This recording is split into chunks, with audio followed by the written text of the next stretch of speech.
नमस्कार मित्रांनो, ठिपक्यांची रांगोळी या मालिकेच्या आजच्या एपिसोडमध्ये माई चिडूनच अमेयला हा सगळा काय प्रकार आहे असं विचारतात।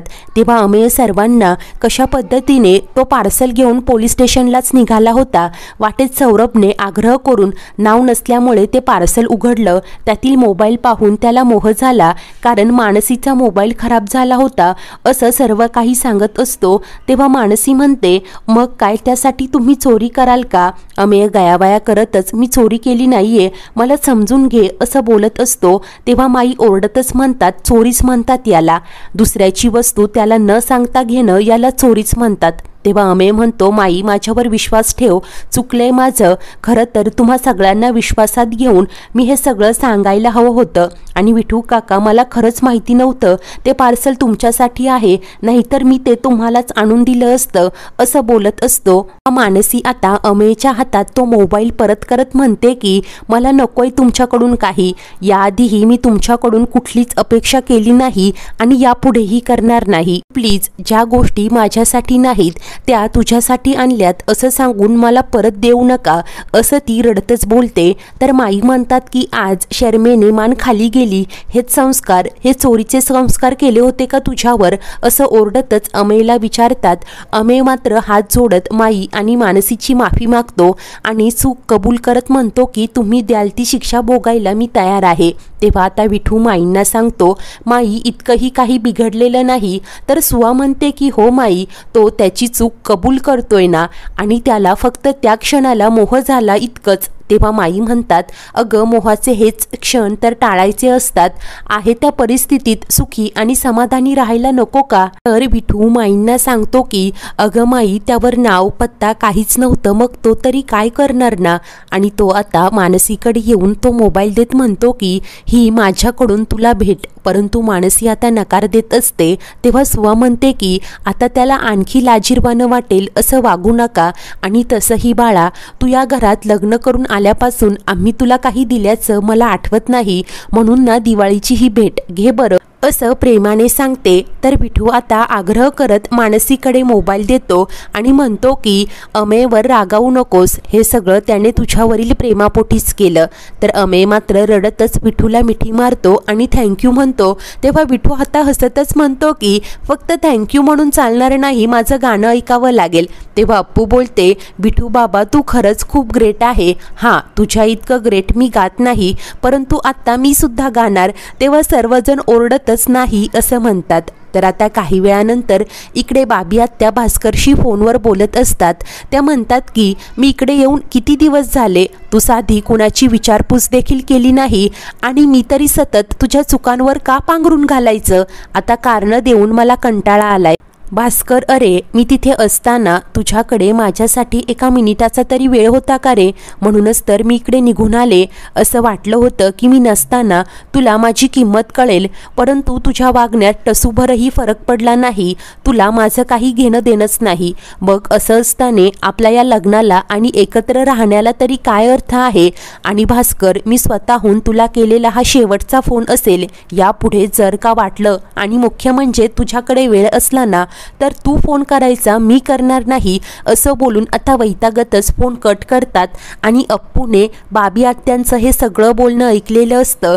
ती धक्क्यानेच तोंडाला हात लावते, तिच्या डोळ्यात पाणी येतं, परंतु नंतर स्वतःला सावरत ती तिथून निघून जाते। इकडे आता सर्वजण जेव्हा ओसरीत एकत्र असतात तेव्हाच अप्पू धापा टाकतच खाली येते आणि सर्वांना हाका मारत सांगू लागते की मी म्हणाले होते ना की बाबी आत्याचा काहीतरी प्रॉब्लेम झालाय, मी आता तिचं फोनवरील बोलणं चुकून ऐकलं। ती जोरजोराने भास्कर काकाशी आर्ग्युमेंट करत होती आणि नंतर तिने चिडून फोन फेकला बेडवर आणि स्वतःच अपसेट झाली असं सर्व काही सांगत असते। बिठू मात्र गप्पच असतो। तेव्हा आता मात्र सांगत असते की नाही त्या तर माहेरवाशीन म्हणून आलाय, परंतु अप्पू म्हणते नाही ती भास्कर काकाशी भांडून इकडे आलीये।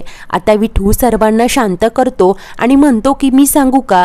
तेव्हा सुवा विचारते, काय तुम्हाला सगळं माहिती आहे? तेव्हा विठू होकार देत सांगतो की बाबी सुखरूप इकडे पोहोचले की नाही ते विचारायला भास्करने मला फोन केला होता, तेव्हाच त्याने मला सगळं सांगितलं। अगं काही नाही, छोट्याशा गोष्टीचा तिने डोक्यात राग घालून घेतलाय। परंतु मला काय वाटतं, आपण त्यांच्या या वादात पडायलाच नको, त्यांचं त्यांनाच सोडवू देत. तेव्हा सुवा मात्र विचारते, पण हे भांडण झालंय कशावरून? तेव्हा विठू सर्वांना सांगतो, काही नाही ग, भास्करचा कामाचा ताण इतका वाढलाय ना की 2-2 दिवस त्याला हॉस्पिटलमध्येच राहावं लागतं. बाबीला वेळ देता येत नाही, म्हणून बाबी देखील आता चिडते.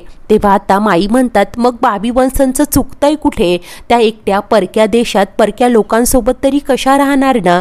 तेव्हा सुवा म्हणते, हो माई, परंतु त्यासाठी भास्कर आता पेशंट सोडून परत येणार का? हे थोडक्यात काय, दोघेही आपापल्या जागेवर अगदी बरोबर आहे, परंतु प्रॉब्लेम कुठे होतोय की हे दोघेही आपल्या मतावर ठाम आहे.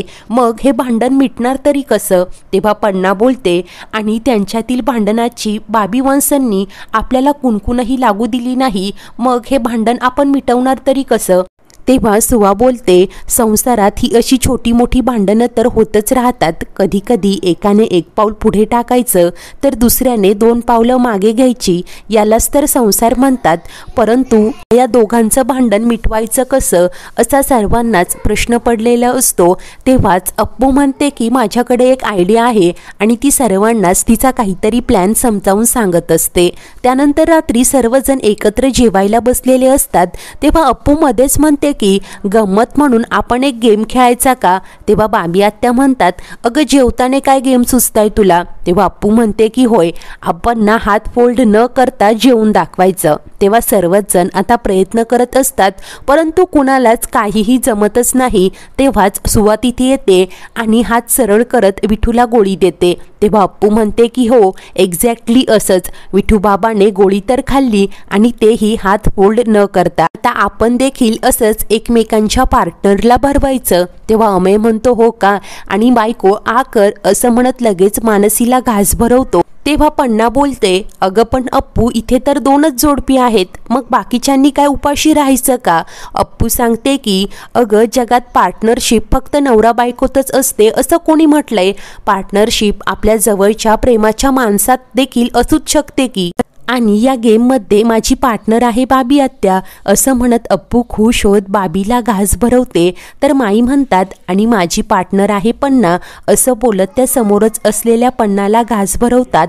आणि अप्पूला म्हणतात की किती छान कल्पना आहे नाही, आणि लगेच बाबीकडे कटाक्ष टाकत बोलतात की असंच समजून उमजून जर वागलं ना तर संसार अगदी सुखाचा होतो. तर सुवा म्हणते की होय, माईंचं अगदी बरोबर आहे, असंच एकमेकांच्या अडचणीत एकमेकांच्या साथीने उभं राहिलं ना की दोघेही सुखी होतात, आणि याच खेळाचं नाव आहे संसार, असं बाबीकडे पाहत सांगू लागते. तेव्हा बाबी आत्या गोंधळातच विचारतात की तुम्ही सर्वजण मला काही सुचवू पाहताय का? वा अप्पू सांगते की होय, की हेच, तू एकटी नाहीये, आम्ही आहोत तुझ्यासोबत. तेव्हा बाबी विचारते, तुला नक्की काय म्हणायचंय? तेव्हा अप्पू सांगते, तू एकटीच इकडे आलीस, भास्कर काका तुझ्यासोबत नाहीये म्हटल्यावर तुला त्याची आठवण येणं साहजिक आहे, परंतु आम्ही कोणीही त्याची जागा तर घेऊ शकत नाही, पण आम्ही तुझ्यासोबत आहोत, तू एकटी नाहीये, असं बाबी आत्याला सांगते. तेव्हा बाबी आत्या देखील विचारात पडते. नंतर रात्री सर्वच जण आता ओसरीत एकत्र असतात.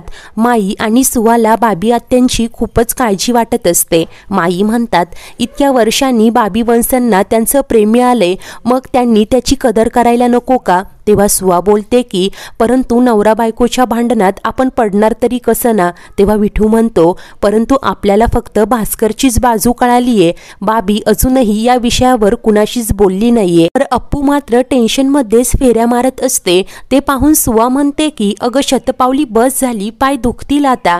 तेव्हा अप्पूच टेन्शनमध्येच सांगते की नाही अगं, मी खडूसची वाट पाहतीये, अजून आला नाहीये तो. तेव्हा अमेय म्हणतो, होय, तो तर म्हणाला होता की तासाभराचं काम आहे. तेव्हा अप्पू आता लगेच शशांकला फोन करते, परंतु तो फोन रिसीव करतच नाही. मुळे अप्पू आता घाबरतच अमेयला विचारते, नेत्राताईने मुद्दामहून तर त्याला तिकडे थांबवून ठेवलं नसेल ना? तेव्हा अमेय म्हणतो, नाही अगं, नेत्रा किती दिवस झाले ऑफिसला आलीच नाहीये. त्यामुळे अप्पू आता टेन्शनमध्ये पुन्हा एकदा शशांकला कॉल ट्राय करत असते. तर पुढील भागात नेत्रा रडतच शशांकला सांगते की मी आयुष्यभर फक्त चुकाच केल्या, तुला अपूर्वाला मला खूप त्रास दिला आणि आयुष्यात केलेल्या एका चुकीची शिक्षा मी रोज भोगतीये शशांक, असं म्हणत नेत्रा खूपच रडत असते. तिच्या चेहऱ्यावर मारल्याच्या खूपच खुणा असतात.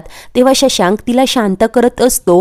नेत्रा मात्र शशांकच्या खांद्यावर डोकं टेकून रडत असते आणि तेव्हाच अप्पू नेत्राच्या घरी येते आणि खडूस असा आवाज देते. तेव्हा शशांक खूपच घाबरून जातो. मित्रांनो, आता ही मालिका पुढे नवीन काय वळण घेणार हे पाहणे खूप उत्सुकतेचे ठरणार आहे. अशाच नवीन भागांच्या अपडेटसाठी आपल्या चॅनलला नक्की सबस्क्राईब करा.